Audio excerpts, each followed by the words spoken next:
हर आदमी जो क्रिकेट की बात करता है वो सीधे आईपीएल की बात करता है जी। उसके पहले बहुत सारी चीज़ें हैं। आईपीएल तो बहुत बाद में जाके है।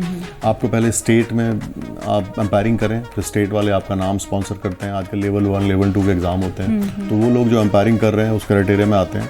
उनका आपकी स्टेट नाम भेजती है, फिर एग्ज़ाम होता है, फिर पहले लेवल 1 होगा, फिर लेवल 2 होगा जो बीसीसीआई कंडक्ट करता है, और ऐसे आप एग्ज़ाम पास करते हैं तो एम्पायर बनते हैं। कुछ लोग बोलते हैं ना किक मिलती है, प्रेशर से तो किक मिलती है आपको, तभी तो आप अच्छा परफॉर्म करते हैं। वन साइडेड मैच में कहाँ मन लगता है, कई बार गलती होने के चांस ज़्यादा होते हैं। ओके। तो अगर आप भी देखिए अपने वर्क कल्चर में, अगर आपको लग रहा है कि और भी 4-6 अगलों से कंपटीशन, तो आप बेस्ट करोगे ना अपना। तो प्रेशर तो ठीक है। सीएसके को शायद 2 रन चाहिए थे और लास्ट बॉल पे वो शॉट मारा, वो पीछे कैच हो गया, तो आधे लोगों ने सोचा कि वो आउट हो गया, तो वो अंदर भागे कि हम जीत गए, लेकिन उधर 9 बॉल हो गई। और मतलब मैंने बोला हम लोग रूटीन प्रोसेस होता है कैसे फॉलो करना है, तो मैंने देखा पैर तो बाहर है। सो आगे आई गेव 9 बॉल, तब नहीं ध्यान रहता एक रन है कि नहीं। तो एकदम सन्नाटा जैसा हो गया, दोनों टीमें मतलब by the time they realise, मतलब टर्न हो गया एकदम वो 9 बॉल निकली, और जैसे आप वो लगान वाला पिक्चर वाला ऑलमोस्ट वैसा हो गया। जनरली 9 बॉल नहीं दिखाते हैं, तो बिग स्क्रीन पे 9 बॉल दिखाई वो। एंड मेरे को बाद में मतलब बताया कि कमेंटेटर्स बोल रहे थे please land outside for the sake of umpire, नहीं तो एम्पायर मरा आज।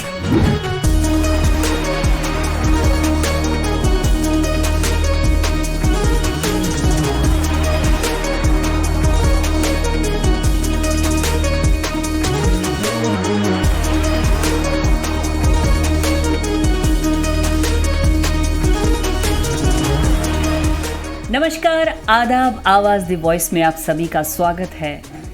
आज हमारे स्टूडियो में खास मेहमान है क्रिकेट की दुनिया। क्रिकेट एम्पायर के बिना अधूरा है, तो आइए मिलते हैं अनिल चौधरी जी से। सबसे पहले तो इनका स्वागत करते हैं, अनिल चौधरी जो कि क्रिकेट एम्पायर आईपीएल के हैं। अनिल जी, आपका बहुत बहुत स्वागत है आवाज़ द वॉइस में। Thank you. अनिल जी, सबसे पहले आपसे ये जाने कि आपने कम उम्र में इस लेवल तक आप पहुंचे एज एन एम्पायर, तो कैसे पहुंचे? हाँ, जब मैं शुरू किया तो मैं मेरे ख्याल 24 साल का था, और मैं भी प्लेयर ही था। जैसे बाकी लोग सब एम्पायर बनते हैं, पहले प्लेयर ही होते हैं, कोई एम्पायर बनना नहीं कि मैं एम्पायर बनूंगा, ऐसा नहीं है जी। खेलते खेलते आई थिंक मैंने थोड़ा लेट शुरू किया एज ए प्लेयर, तो मुझे लगा कि अब ऊपर तो मैं जा नहीं सकता। तो मेरे क्लब में कोई एम्पायरिंग करते तो उन्होंने सजेस्ट किया क्यों नहीं तो एम्पायरिंग शुरू करता। और तब क्या होता है कि वो एज में ना माँ बाप से पैसे मांगने खराब लगने लगा था। 24-25 की एज ऐसी होती है कि आपको you should be able to earn your things. हाँ, कैरियर। तो धीरे धीरे मॉनेटरी एंगल तो रहा ही, फिर मैं बाई चांस मैं थाईलैंड जाने लगा एम्पायरिंग करने। अच्छा। And those days in 91 going abroad and getting money was glamour जैसा था। और फिर बड़े बड़े प्लेयरों के टच में रहना, मतलब मैचेस खिलाते हो तो उनसे डील करना, तो आपको लगता था कि हाँ आप अगर उधर नहीं तो आप इधर जा सकते हो। और जो मेरी एजुकेशन थी, जो क्योंकि मेरे फादर टीचर थे, सब लोग घर में टीचर वाली एजुकेशन का माहौल रहता था, तो वो एजुकेशन मेरे को बैक किया और I was able to pass the exam also. पहले स्टेट का एग्ज़ाम पास किया, फिर बोर्ड का होता है जो प्रोसीजर है हमारा जी। एंड धीरे धीरे हो गया। सोचा नहीं था कि मतलब एक्सीडेंटल एम्पायर कह सकते हो आप मुझे। जी। अच्छा, एम्पायर बनने के लिए जो क्रिकेट में आईपीएल में क्या क्वालिफिकेशन होनी चाहिए?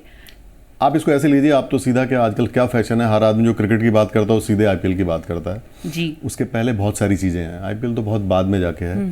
आपको पहले स्टेट में आप एम्पायरिंग करें, फिर स्टेट वाले आपका नाम स्पॉन्सर करते हैं। आजकल लेवल 1 लेवल 2 के एग्ज़ाम होते हैं, तो वो लोग जो एम्पायरिंग कर रहे हैं उस क्राइटेरिया में आते हैं। उनका आपकी स्टेट नाम भेजती है, फिर एग्ज़ाम होता है, फिर पहले लेवल 1 होगा, फिर लेवल 2 होगा जो बीसीसीआई कंडक्ट करता है, और ऐसे आप एग्ज़ाम पास करते हैं तो एम्पायर बनते हैं। और एम्पायर में पहले थ्योरी होगी, प्रैक्टिकल होगा, viva, it's a combination of all 3। जी। सो आपका कम्युनिकेशन, आपका एम्पायरिंग स्किल, सब कुछ काम आता है, और ये सारी चीज़ें मिला के आप पास करते हो। अच्छा, एग्जाम होता है, प्रॉपर होता है, इट्स ए थ्योरी लाइक आपको। तो क्वालिफिकेशन क्या होनी चाहिए? ऐसा सच कुछ है नहीं। अच्छा। हाँ, ऐसा कुछ नहीं कि आपको ग्रेजुएट होना है, ऐसा कुछ है, लेकिन ऑफ कोर्स वो एग्जाम सारा इंग्लिश में होता है, which is the only common language we have. अच्छा, 10+2 कुछ ऐसा कुछ नहीं है कि ऐसा कुछ हमने कभी कुछ है नहीं, लेकिन आपको अगर वो मिनिमम आपका एजुकेशन नहीं है तो आप वो कर ही नहीं सकते ना, सारा इंग्लिश में है। आपको समझना भी, आंसर भी करना है, आपको फिर वो स्पीड भी मेंटेन करनी है कि सर्टेन क्वेश्चंस आंसर उतने कम टाइम में, तो एजुकेशन तो है ही मिनिमम। और फिर नॉट ओनली वो थ्योरी नहीं, आपको प्लेयरों से बात भी करनी है। कल को आप किसी और स्टेट के मैच में हो, आपको आपकी बातें उनको समझ नहीं आएगी। So we have only one language which is we are able to communicate, that is English. So minimum qualification आपकी ऐसे नहीं है, लेकिन आपको अगर नहीं है तो आप एग्ज़ाम ही नहीं पास कर पाओगे। जी। अनिल जी, अब हम आपकी पर्सनल जर्नी के बारे में जानना चाहेंगे कि क्या ऐसा रहा कि आप कैसे पहुंचे यहाँ तक as an umpire? I think number 1 तो मैं, क्योंकि मुझे खेल अच्छा लगता था तभी मैंने खेलना शुरू किया, और एक टाइम के बाद लगता था खेल से कैसे जुड़े रहे हैं, तो वो खेलना ही फिर आपको पैशन कह लो, आप लव फॉर द गेम कह लो, नए नए नाम दे सकते हो आप, respect for the game, monetary angle भी होता है, लोग कहते हैं कि नहीं मैं तो पैसा भी एक आपको ना, आपका कैरियर भी, आपको सेफ्टी भी देखना अपने फ्यूचर की, तो मॉनिटरी एंगल भी था of course, I was getting money for this, और लोग आपको रिकग्निशन भी आपकी बनती है, आप जिस समाज में घूमते हो वहाँ 4 लोग आपको रेस्पेक्ट से देखते हैं, खासकर जिस क्षेत्र में आप रहते हो, आपका स्पोर्ट्स का फील्ड है, तो अगर आप अच्छा काम करते हो तो रिकग्निशन और आपकी जो परसेप्शन चेंज होता है कि हाँ यार ये भी कुछ करता है। जैसे कि हमें मालूम है आप एक छोटे से गांव से आए। हाँ जी, मैं गांव से। उस जर्नी की बात मैं करूंगी कि कहाँ यहाँ तक पहुँचे। फादर टीचर थे तो हम लोग दिल्ली आए पहले। अच्छा। और दिल्ली वो गवर्नमेंट स्कूल में थे, तो एजुकेशन मेरी शुरू की थोड़ी थोड़ी वहाँ हुई, ज़्यादातर फिर दिल्ली में ही हुई जी। और गांव से मैं बराबर जुड़ा रहा, तो वो जो क्योंकि फादर मेरे प्लेयर थे वॉलीबॉल के। अच्छा, हाँ, तो मतलब स्पोर्ट्स आपके वो रहा उसमें तभी, जीन्स में है। तभी नहीं तो हमारे यहाँ सब टीचिंग का माहौल था, सब साइंस, मैथमेटिक्स, बायोलॉजी ये सब चलता था पूरे दिन। अच्छा। मेरे मामा चाचा सब की ये पढ़ाई में यार इसका ध्यान रखो, लेकिन फादर मेरे स्पोर्ट्स में थे तो उन्होंने वो रखा कि यार नहीं, ये सॉफ्ट थे मेरे लिए वो। जी, तो धीरे धीरे दोनों चीज़ें मैं चलाता रहा। मैंने डिप्लोमा किया मैकेनिकल इंजीनियरिंग में आर्यभट्ट पॉलिटेक्निक से। ओके। फिर एएमआई किया, एएमआई के 2 पेपर रह गए, तो फिर वो क्रिकेट जब शुरू हुई तो फिर सारा रह गया वो। नहीं तो मैंने भी जब कभी इंजीनियरिंग की थी मुझे लगा था मेरी भी फैक्ट्री होगी, मैं भी मशीन बनाऊंगा, सब मैंने सब पढ़ा, theory of machine, metallurgy, hydraulics, everything, but सब भूल गया बाद में। देखिए आजकल बहुत ही अच्छा आपने कहा कि क्रिकेट का बहुत ही मतलब फैंस हैं पूरे वर्ल्ड में, और आईपीएल आजकल एक फास्ट गेम है, इसमें काफ़ी इंटरनेशनल प्लेयर्स होते हैं, चैलेंजिंग हो, तो इसमें क्या क्या चुनौतियाँ आती हैं, कोई किस्सा आप सुनाइए। देखिए अब जो आईपीएल जो स्टैंडर्ड आईपीएल का अब है, पिछले 10-12 साल या जब से शुरू हुआ है, धीरे धीरे पिकअप किया है जी, वो बहुत ही टॉप लेवल का है, highly competitive games ji. In fact sometime I feel it is the pressure is more than international matches sometime, because every team is good.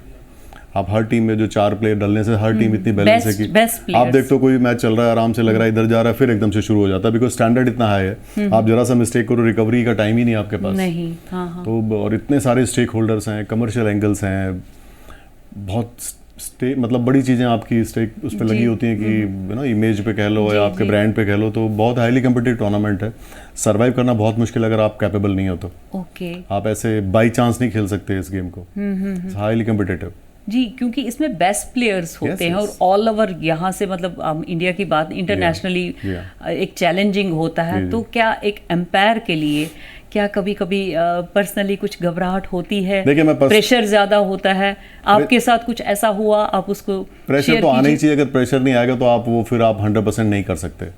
कुछ लोग बोलते हैं ना किक मिलती है, प्रेशर से तो किक मिलती है आपको, तभी तो आप अच्छा परफॉर्म करते हैं। वन साइडेड मैच में कहाँ मन लगता है, कई बार गलती होने के चांस ज़्यादा होते हैं। ओके। तो अगर आप भी देखिए अपने वर्क कल्चर में, अगर आपको लग रहा है कि और भी 4-6 किलो से कंपटीशन, तो आप बेस्ट करोगे ना अपना, तो प्रेशर तो ठीक है, बट वो प्रेशर आप किस तरह से उसको मैनेज करते हो, ये ना हो कि आपके सर पे ही चढ़ जाए प्रेशर और फिर आप नॉर्मल काम ना कर पाओ, मैनेज नहीं कर। जी हाँ, तो थोड़ा प्रेशर तो अच्छा है, लेकिन वो प्रेशर फिर आप काम करते हो आपको हैंडल करना आ जाता है, provided you have the skill and the temperament also. Temperament बहुत जरूरी है, एम्पायरिंग में थोड़ा डिफरेंट टेम्परामेंट चाहिए, sometime you go to be thick skin, आपको सारी चीज़ें सुननी होती है लेकिन बहुत सारी चीज़ें नहीं भी सुननी होती। तो क्या एक एम्पायर के लिए क्रिकेट खेलना बहुत ज़रूरी है? बहुत फ़ायदा है खेलने का, अगर मैं इसी गेम से हूँ तो I can understand the game better. जो सिर्फ थ्योरी से आएगा उसको टाइम लगेगा, मैं ये नहीं कह रहा हो सकता है वो हमसे भी अच्छी करे, लेकिन उसको थोड़ा टाइम ज़्यादा लगेगा। इसको आप ऐसे कह लो कि अगर मैं कार चलाई है मैंने पहले या मोटरसाइकिल चलाई तो मैं थोड़ी बड़ी गाड़ी भी चला सकता हूँ, मेरे को आइडिया तो है ना लेफ्ट राइट किधर है, एंड पार्ट्स का भी। हाँ, सब कुछ आपको मशीन का भी पता है, आपको ये भी पता है कि फ्यूल कहाँ से डलना है, बहुत एडवांटेज है वो। फिर आप क्योंकि आप खेले हो तो आप ग्राउंड में जाते हो तो प्रेशर का भी आइडिया है कि मैच कभी टाइट होगा तो एज ए प्लेयर कितना प्रेशर आता है, तो एम्पायरिंग करते फायदा होता है उसका। कोई वही एज ए प्रेशर जब आपको आया हो, मतलब चुनौती जब आई हो, कोई ऐसा किस्सा सुनाइए जो आप आज तक यादगार है आपके साथ? सारे एक मैच हुआ था 10-11 साल पहले, लास्ट बॉल थी और शायद 2 रन चाहिए थे, कौन सी टीम थी, CSK को शायद 2 रन चाहिए थे, और लास्ट बॉल पे वो शॉट मारा और पीछे कैच हो गया, तो आधे लोगों ने सोचा कि वो आउट हो गया तो वो अंदर भागे कि हम जीत गए, लेकिन उधर 9 बॉल हो गई।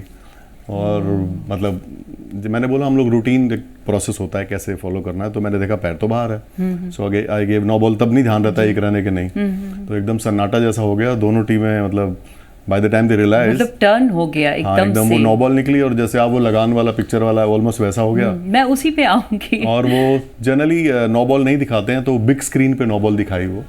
एंड मेरे को बाद में मतलब बताया कि कमेंटेटर्स बोल रहे थे please land outside for the sake of umpire, नहीं तो अंपायर मरा आज। बिकॉज एकदम क्योंकि एकदम सारा मैच चेंज ही हो गया, बदल ही गया। और टॉप से कोई और प्लेयर आया, बड़ा प्लेयर था, कौन था, बोला कि सर, मैंने कहा बड़ी नो बॉल है भाई, एकदम से दिखाई दे रही है। तो ये नहीं कि बेनिफिट जैसा कुछ हो, सीधा सीधा बहुत बड़ा नो बॉल है तो नहीं, तो कई बार क्या होता है टाइट नो बॉल में आप भी कंफ्यूज रहते हैं है कि नहीं है, नेकेड आई से मुश्किल होता है, but that was a no ball which was easily visible with naked eye. जी जी जी। और मैं आपसे अब एक और सवाल मतलब जानूंगी कि क्रिकेट के अलावा, ये तो खैर आप आपकी एक दुनिया है, अब आप यहाँ तक पहुँचे हैं, कॉन्ग्रेचुलेशंस इतनी कम उम्र में। और जानूंगी कि क्रिकेट के ऊपर काफ़ी मूवीज़ बनी हैं। हाँ जी। तो आपने कौन कौन सी देखी है? मैंने सारी देखी है, पिक्चर मैं काफ़ी देखता हूँ। अच्छा। क्योंकि आप जब लाइफ में होते हो तो आपको कुछ तो एंटरटेनमेंट चाहिए ना, जिससे आप थोड़ा स्विच ऑफ हो जाए, वो रूटीन हर टाइम क्रिकेट और ये सब। हाँ जी, मैं हमेशा देखता हूँ, खासकर ऐसी पिक्चरें थोड़ी सी अलग होती हैं, जो वो दो भाई बिछड़ गए फिर मिल गए, वो वाली नहीं। अच्छा। थोड़ी इस तरह की जिसमें रियल स्टोरी हो, जितने बायोपिक होती हैं रियल स्टोरी होती है। क्रिकेट के ऊपर आपने सारी देखी है? सारी देखी जितनी आप नाम जैसे धोनी के ऊपर बनी है, अजहरुद्दीन के ऊपर बनी है, सचिन के ऊपर भी थी, वो भी देखी है। इनफैक्ट अभी जो एक लेग स्पिनर है, मैं नाम भूल रहा हूँ, बॉम्बे के, जो बहुत लेट एज में क्रिकेट खेले, वो भी देखी है। अच्छा। हाँ जी। तो एज ए कैरियर की ग्रोथ के लिए एम्पायर को मतलब क्या चैलेंजेस हैं, क्या करना चाहिए? अभी तो 10 साल पहले की तो मैं कहता नहीं, आज अगर कोई एम्पायर बनता है तो इतना अच्छा कैरियर है कि आप अच्छे वाले कॉर्पोरेट में जो बड़ी नौकरियां उनके बराबर है, अगर आप स्किलफुल और सक्सेसफुल एम्पायर हो तो। आप देखिए, आपको आज नॉर्मल डोमेस्टिक गेम के अंडर 14 या 15 जो भी हमारा शुरू होता है, you get minimum 40,000 per day plus DA, air travel, almost 5 star stay most of the matches. तो इतना, और आप खाली आपने अच्छी एम्पायरिंग करनी है बस। और आप कोई भी जो नया लड़का आज एम्पायरिंग में आता है, वो आराम से 15 लाख 14 लाख के आसपास रहता है साल में एवरेज, जो मुझे लगता है। काफ़ी लोग जो ज़्यादा मैच करते हैं तो और भी पहुंच जाते हैं, और जो IPL कर रहे हो तो और आगे निकल जाते हैं। तो अलग ही, वो अलग है ही। मतलब अच्छा कैरियर है, आप खाली 2-3 चीज़ें ध्यान रखनी है। आपने फोकस अच्छा रखना है। अच्छा। आपने फिटनेस पे ध्यान रखना है। Fitness is very important in modern एम्पायरिंग, because ball आजकल इक्विपमेंट बड़े तकड़े हो गए हैं, बैट ऐसे आ गए हैं, फॉर्मेट चेंज हो गया T20। आपके मूवमेंट बहुत क्विक होने चाहिए, और प्लेयर की तरह ही होना चाहिए। मैं ये तो नहीं कह रहा कि 100% वैसे, बट आसपास होना चाहिए, ताकि आप वो जो मूवमेंट्स हैं वो कॉप कर सको। आप जल्दी से इधर आना उधर जाना। फिर 6-7 घंटे एम्पायरिंग करने के लिए you need different kind of focus, temperament, ये सारी चीज़ें हैं। तो it's a very good. Mental health के लिए भी सब कुछ मेंटल हेल्थ। मैं तो जब भी मुझे कोई लगता है, जैसे पिक्चर मैंने देख ली, और मैं काफ़ी लोगों से, सोसाइटी के जो दूसरे लोग हैं ना अदर देन स्पोर्ट्स, जैसे कुछ पॉलिटिकल लोग हैं या कोई पुलिस डिपार्टमेंट से हैं या कोई NGO वाले हैं, मैं काफ़ी मिलता रहता हूँ। और मेरे में चेंज आया सब ये कोरोना के बाद जी। पहले तो मैं भी ये बस आउट नॉट आउट इसी में लगा रहता था, लेकिन उसके बाद मैंने देखा कि लाइफ में ये सब क्रिकेट ही नहीं और भी लाइफ है। तो मैं, और बल्कि आप जब बाकी लोगों से मिलते हो तो you get lot of out of box idea also, क्योंकि हम लोग जब एक ही तरह के लोग होते हैं तो एक ही तरह की बातें करते हैं। लेकिन आप किसी फुटबॉलर से मिलो, हाँ जी, किसी वॉलीबॉल के प्लेयर से मिलो, किसी एथलीट से मिलो, किसी और गेम के रेफरी से मिलो, तो वो आपको कुछ चीज़ें और बताएंगे जो आप अपने गेम में अपने प्लेइंग कंडीशन के हिसाब से कहाँ फिट कर सकते हो। के लिए क्या ज़्यादा ज़रूरी है? एक तो आपको खाने पीने का आइडिया होना चाहिए, आप क्या खाते हैं, क्योंकि ईटिंग हैबिट्स बहुत मायने रखती हैं। आपकी नींद अच्छी होनी चाहिए, और थोड़ा DNA का भी फ़र्क है। कुछ लोग ज़्यादा फिट होते हैं, वो नेचुरली फिट होते हैं। जो कम फिट होते हैं उनको और ज़्यादा ध्यान रखना पड़ता है। आजकल जिम जाते हैं लोग, वॉकिंग बहुत इंपॉर्टेंट है। और वॉकिंग मैं जिम से ज़्यादा मेरे को ये आउटडोर में करना अच्छा लगता है, क्योंकि हम लोग जिम कितना भी करें लेकिन हमारा काम तो आउटडोर में ही है जी। वहाँ पे डस्ट भी होगा, वहाँ पे धूप भी होगी, वहाँ पे क्राउड भी होगा, वहाँ पे भागा। और जिम में क्या है कि आप गर्मी हो सर्दी हो, हाँ, और जिम में क्या आप सर्टेन पेस पे भाग रहे हो, लेकिन एम्पायरिंग करते हुए या खेलते हुए आपको झटके से भागना होता है। तो फ्लेक्सिबिलिटी होनी चाहिए। मेडिटेशन भी करने का अलग लोगों का तरीका है। कुछ लोग गाना गाते हैं, कुछ लोग योगा करते हैं, कुछ गुरुज भी हैं जी। और मैं थोड़ा आउटडोर टाइप एक्टिविटी में ज़्यादा बिलीव करता हूँ, क्योंकि आप जब जिस काम को करना ही आपने आउटडोर में है तो इंडोर उतना रिजल्ट नहीं देगा। तो मैं जिम विम ज़्यादा नहीं करता, मजबूरी में करना पड़ता है जब होटल में होते हो, लेकिन जब भी मौका लगता है I go to outdoor. Thank you Anil ji, आपने भारत का नाम रोशन किया है। आगे भी और आपको खूब सक्सेस मिले। Thank you very much. जय हिंद। जय हिंद।